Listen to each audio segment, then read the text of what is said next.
Salutare prieteni, eu sunt Andy și astăzi vorbim despre Samsung Galaxy S4 care a apărut pe la jumătatea lunii aprilie. Este un telefon foarte comod în mână, arată foarte bine, are un design excelent.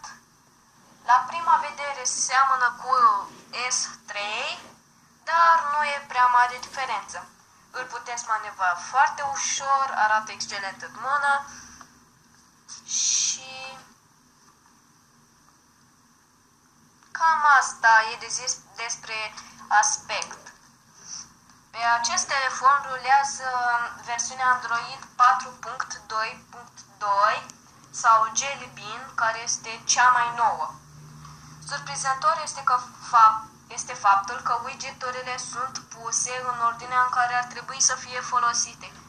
De exemplu, astea. Ai nevoie de vreme și cel mai puțin ai nevoie de Yahoo News. Sper să nu mă contraziceți pentru această părere, dar să trecem la ale noastre. Deci, panoul de notificări arată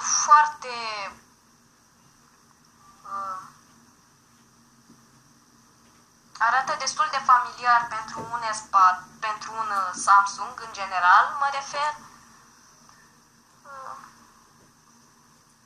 Setările arată cam așa. Aici la lock screen puteți să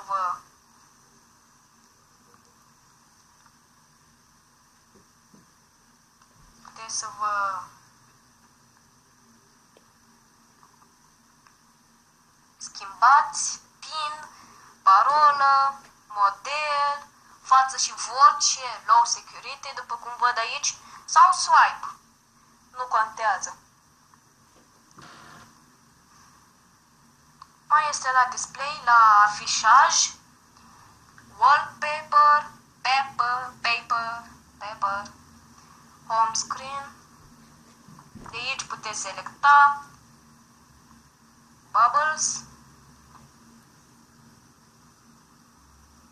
home and lock screens și de aici puteți să vă selectați totul. E toamnă, nu? Așa.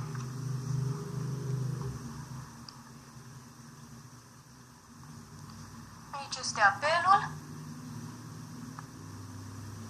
call rejection, call alert, answer vibration, call end vibration, dar nu voi selecta asta. Aici este Application Manager, unde arată toate aplicațiile descărcate, aici care au procese în desfășurare și aici sunt toate aplicațiile pe care le conține telefonul din fabrică sau instalate după cumpărare. Aici la conturi, Skype, Google, Facebook, email, Dropbox. Este și Smart Screen, care chiar funcționează. Aici la Synchronizate, Smart Scroll, Smart Stay. Chiar funcționează, ca să fiu sincer. Și sunt foarte mulțumit de telefon. Așa. Cam asta a fost introducerea pentru Samsung. Eu sunt Andy și voi mai reveni cu alte tutoriale.